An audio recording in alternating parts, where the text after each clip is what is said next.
Va ora in onda Largo ai bambini, educazione e dintorni. Dove c'è un bambino, c'è un'intera società, con Francesca Corbella. Buonasera Francesca, a te la linea.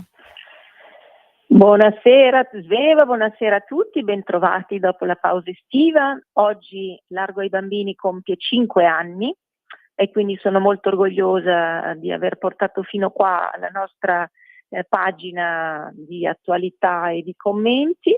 5 anni Largo ai bambini, ma io, come forse qualche veterano della radio si ricorderà, esisto in questa radio dal lontano 99, anno di fondazione dell'Associazione per i bambini, gli Orsetti Padani, qualcuno se la ricorderà, e contestualmente avevo avviato due trasmissioni, una era di attualità, famiglia, società, un po' come questa, e l'altra era di fiabe padane, era dedicata ai bambini alla domenica mattina. Poi sia l'associazione sia la trasmissione che si chiamava Maramao erano state passate all'amica e carissima, che saluto, Ilaria. Bene, quindi faccio festa per il nostro incontro settimanale, che da 5 anni appunto si ripete. Allora, oggi parliamo di un argomento apparentemente scollegato con bambini e famiglia, perché vorrei parlare di Brexit, perché compie 5 anni. E allora, facendo un attimino il punto, vediamo che l'apocalisse tanto paventato non si è verificato, e dopo capiamo anche un po' meglio le cose. Perché di Brexit, appunto, cosa c'entra con i bambini e la famiglia? Non c'entra, però, come tante volte non c'entra apparentemente, però va a creare, come tante volte appunto ho spiegato, va a creare un ambiente sociale, economico, politico in cui famiglie e bambini e tutti quanti noi siamo inseriti e contestualmente viviamo e navighiamo tutti i giorni, e quindi bisogna capire anche a monte della comunicazione che viene fatta che cosa agita le nostre vite, senza che magari ne entriamo direttamente in contatto così corpo a corpo, no? Magari non ci accorgiamo che alcune cose avvengono perché sono sopra di noi o sotto di noi siamo assorbiti nella quotidianità, soprattutto i genitori con bambini piccoli, però questi fenomeni avvengono, sono eventi o sono processi che comunque avvengono e che a livello subliminale ci vanno a condizionare molto. Uno di questi eventi è sicuramente l'andamento della Gran Bretagna, di tutta l'anglosfera in generale, che è sempre molto padrona della scena nello scacchiere geopolitico, ma entra anche appunto nella nostra vita quotidiana, e andiamo un pochino ad approfondire. Allora mi rifaccio, prendo spunto da un bello articolo di Simone Filippetti apparso sul blog Piccadilly Duomo lo scorso 31 gennaio, e lui racconta e commenta: la sera del 31 gennaio del 2020, quindi appena un mese prima della tempesta planetaria del Covid, erano le ultime ore della Gran Bretagna dentro l'Unione Europea. 31 gennaio del 2020, pensate, sono già passati appunto 5 anni, e dalla mezzanotte niente più bandiera blu con le stelle dell'Europa, niente più mercato unico, dopo ben 45 anni, e questo forse lo sapevamo in pochi, no? Non lo sapevamo, io non lo sapevo, non me lo ricordavo, lo apprendo qua. Dopo ben 45 anni la Gran Bretagna usciva dalla UE. Era entrata nel 75, quando ancora era solo CE, no? Comunità Economica Europea, ve la ricordate? E funzionava molto meglio, tra l'altro, ed era anche più esplicito l'obiettivo di questa Comunità Economica Europea. Tale è rimasta, ma appunto funziona meno bene. Davanti al Parlamento di Westminster, nella piazza dove c'è la famosa statua di Winston Churchill, il padre della patria, era stato montato un grande palco stracolmo di bandiere inglesi, e in strada si erano assemblate migliaia e migliaia di persone, quindi erano molto festanti i vincitori della partita. Però poi ne è stata fatta una narrazione demonizzata o demoniaca, dico io, per avversare il risultato del voto. E la vita invece è andata avanti, quindi nessuna delle profezie apocalittiche che poi leggevamo qua da noi come se fossimo noi gli inglesi, no? Questa è proprio una delle nostre prerogative, di far proprio la politica altrui e di cominciare a lanciare strali, tutti i giornali scatenati, più ancora che i giornali degli stessi interessati. Comunque nessuna di queste apocalissi si avverò per colpa dell'addio all'UE, anzi si leggeva che la Gran Bretagna si sarebbe schiantata, travolta, che la gente sarebbe stata ridotta alla fame, vi ricordate? La crisi economica, la carestia, gli stranieri sarebbero fuggiti, e invece tutto è rimasto tale e quale. Uno, perché saranno stati anche molto bravi loro, ma due, perché queste appunto apocalittiche profezie erano totalmente campate per aria. Gli inglesi avevano votato nel giugno del 2016 e dopo quasi 4 anni la Brexit si era bloccata tra polemiche, veti, ricatti, si erano scatenati tutti, no? Dopo nel 2019 a dicembre ci fu la schiacciante vittoria elettorale dell'outsider, quello originale di Boris Johnson, ve lo ricordate, no? Il ciuffettone biondo, intemperante, con molta personalità, eccetera, che poi fu silurato, proprio fu silurato dai Tory. E lui riuscì a sbloccare questo sbarramento che il Parlamento aveva messo in atto pur di non uscire dalla Europa o di uscire accettando un accordo capestro che Bruxelles offriva, e ne ha offerti diversi di accordi capestro di questo genere. Ma come sta oggi la Gran Bretagna a 5 anni dall'uscita dalla UE? Molto meglio degli altri grandi paesi europei. Ha ovviamente problemi, certamente, come tutti, quindi economia che non fa passi da gigante, l'immigrazione eccessiva, la criminalità, i conti pubblici in crisi, insomma, ma nessuno di tutti questi problemi è figlio della Brexit.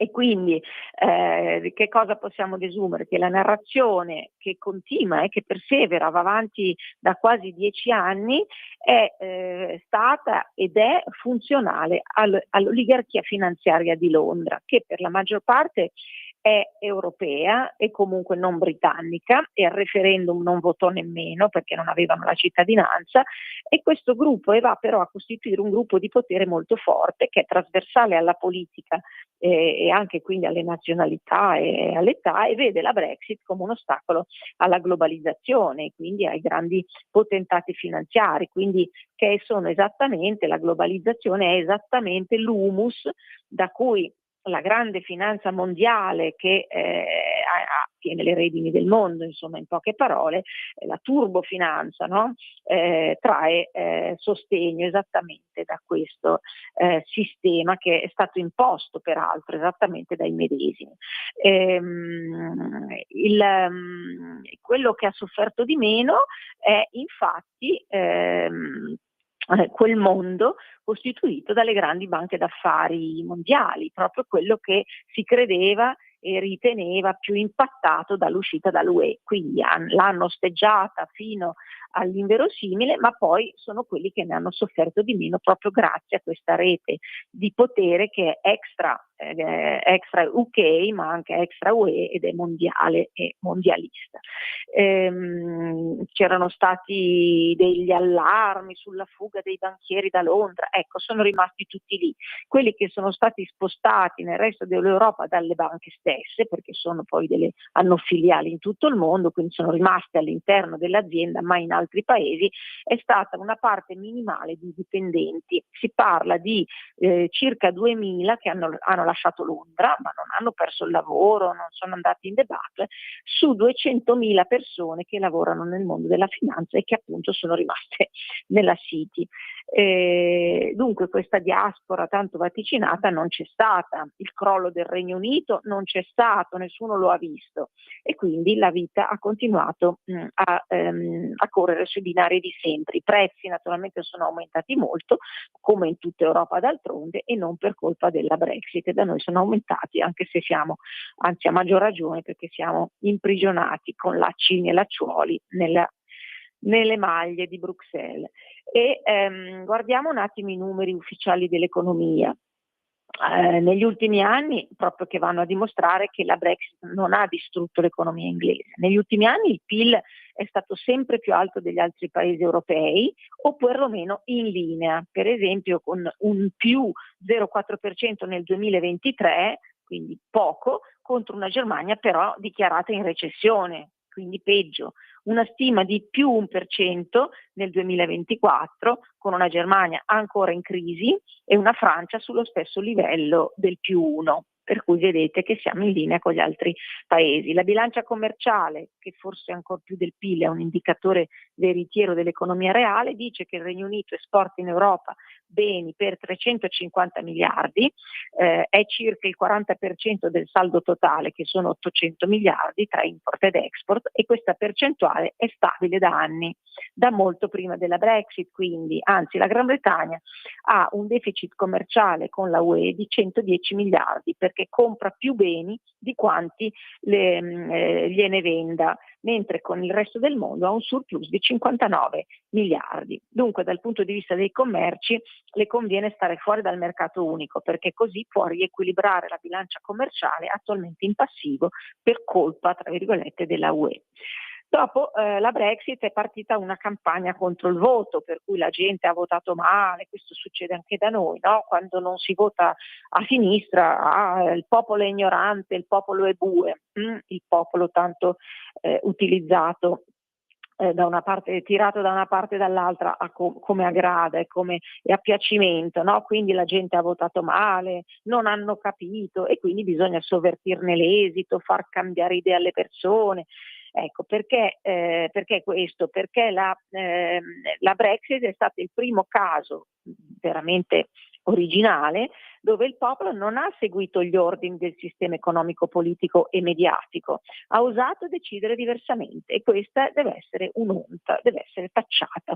Ecco, e questo lo scrive anche Johnson nella sua autobiografia, che si intitola Unleashed, quindi lo scatenato, che sarebbe lui.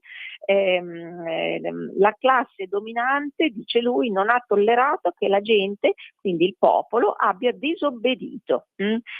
Due diversi gruppi di potere si sono sovrapposti, un gruppo nazionale, quindi che erano quelli che venivano chiamati Remainer, quelli che volevano rimanere insieme a Bruxelles, no? Ve li ricordate? Questi sono i più, erano economicamente i più forti, i Remainers, era l'elite i cui interessi coincidevano con quelli di Bruxelles.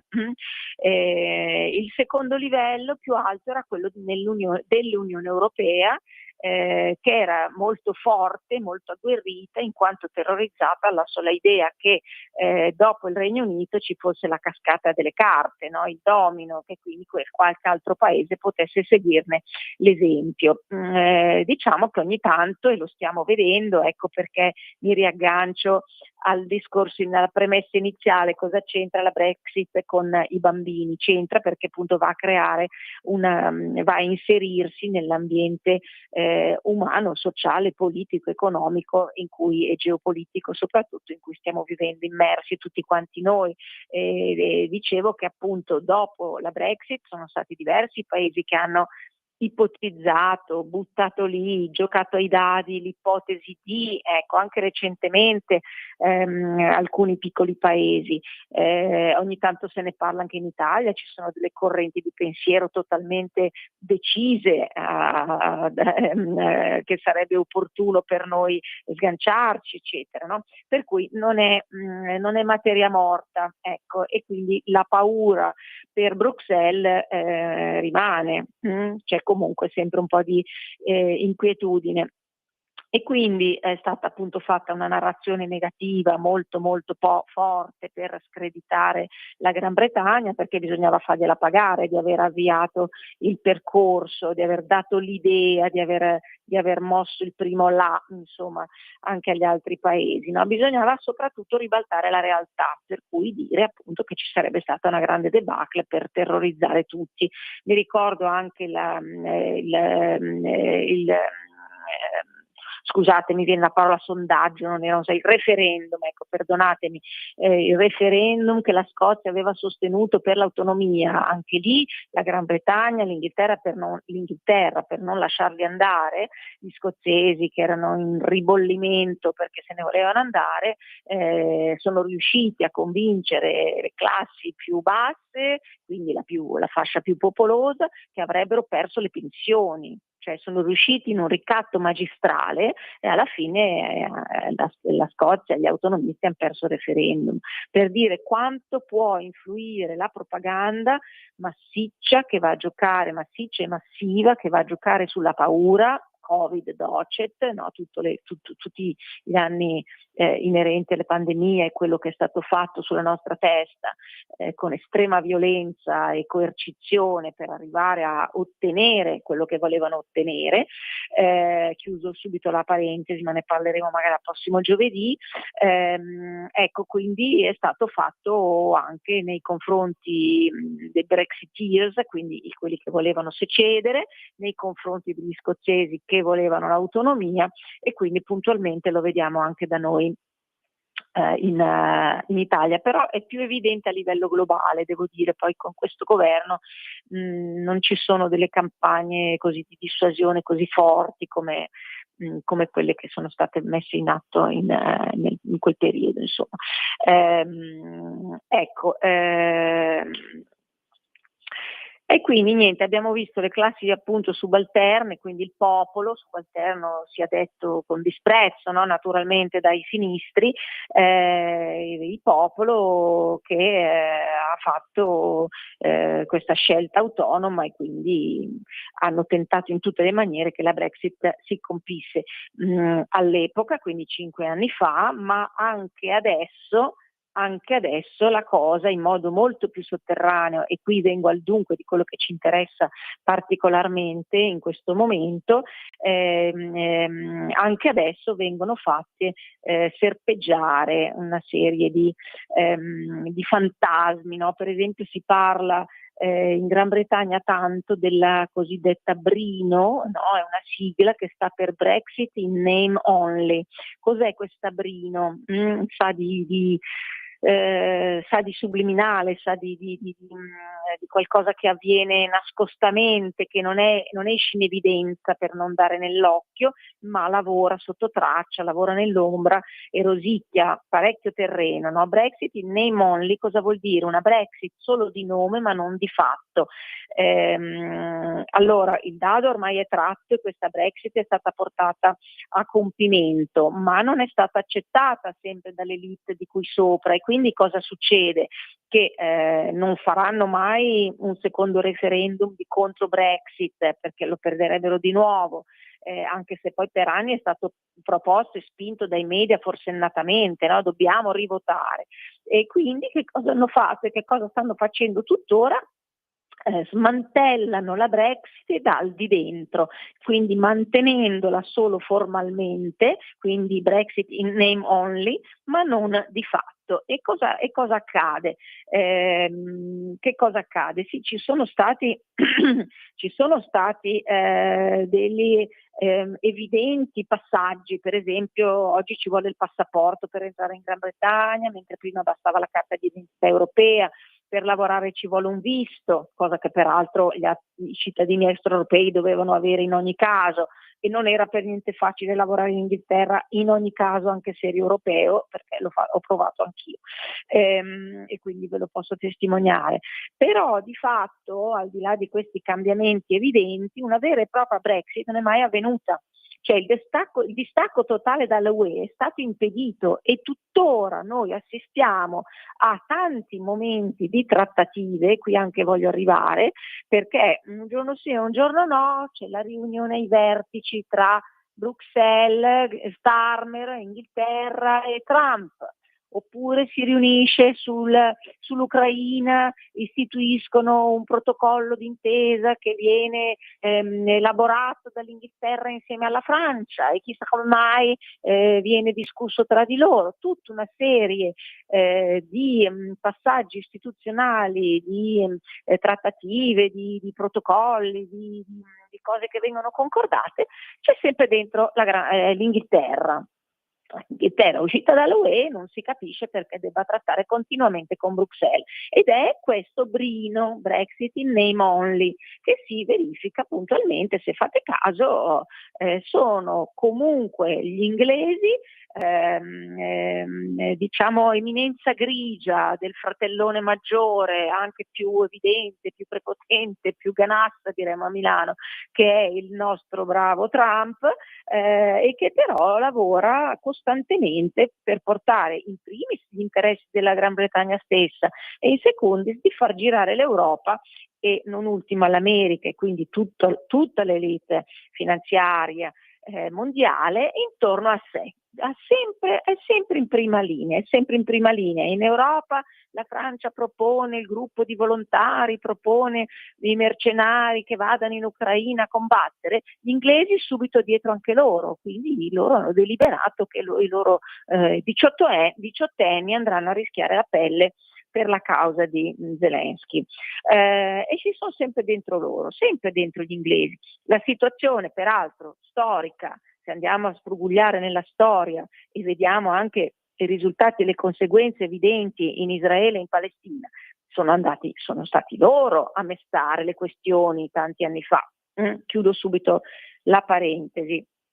E quindi il vero problema della Brexit, e poi concludo, non è che sia stata fatta di nome, ma che non sia stata completata perché è stata boicottata, e quindi ancora è a metà del guado. È ancora a metà del guado perché Rishi Sunak, grande banchiere d'affari, dunque anti-Brexit, l'attuale governo laburista, prima ancora il governo dei Tory che poi ha cambiato bandiere eccetera eccetera, tutti questi hanno fatto di tutto per riavvicinarsi all'Unione Europea e continuare a condizionarla, la quale Unione Europea non solo è debole come un bambino, ma non vede l'ora di riprendersi una, tra virgolette, rivincita e di poter ancora trattare con l'Inghilterra, che le dava evidentemente dei vantaggi. Sempre stiamo parlando dell'elite di cui sopra, non a me e a voi, noi non vediamo grandi vantaggi. Allora, adesso si parla ogni tanto di rientrare nella UE, hanno già detto di no, per fortuna loro, ma a 5 anni dopo l'addio all'Europa dei 27 non appare alcun serio motivo per cui il Regno Unito debba rientrare nell'Unione Europea, anche perché appunto fa affari tranquillamente dalla mattina alla sera, impunemente, senza nessun ostacolo. Quindi anzi, tra l'altro, il tracollo di Francia e Germania,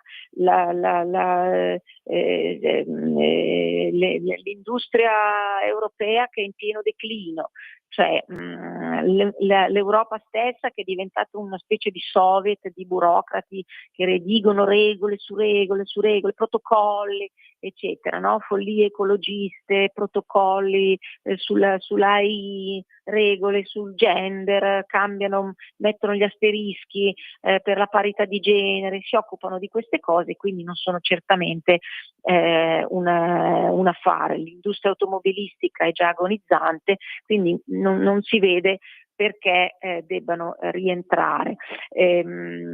D'altronde gli inglesi hanno nel loro DNA di norreni, vichinghi, di pirati prima e commercianti senza scrupoli dopo, anglosassoni dopo, loro sono da sempre un popolo sveglissimo, intelligentissimo, opportunista, pragmatico, senza scrupoli, e quindi anche forse per il fatto di essere isolani Niente, negli anni 70 sono entrati nella CE, nelle Comunità Economiche Europee, perché gli conveniva, furono abilissimi negoziatori nel 92 al tempo del Trattato di Maastricht, evitando l'euro, rifilandolo a noi e tenendosi la preziosa sterlina, e altrettanto opportunisticamente 5 anni fa sono usciti dall'UE con lo stesso cinismo, mi viene da dire, con cui vi erano entrati. Cinismo, oppure anche trattandosi di voto popolare, anche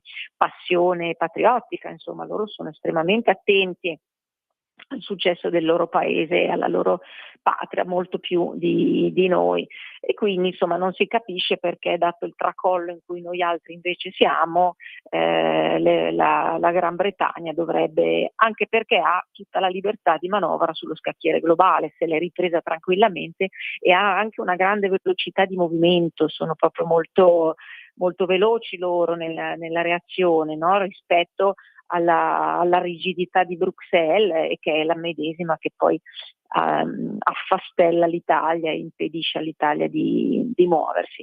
Ecco, niente, direi che questa Brino, Brexit in name only, lavora proprio come una talpa sotto traccia, e quindi niente, noi lo sappiamo adesso. Bene, io vi ringrazio per l'ascolto, vi saluto, vi do appuntamento con Larga ai Bambini e Francesca Corbella a giovedì prossimo su Radio Libertà. Avete ascoltato Largo ai Bambini.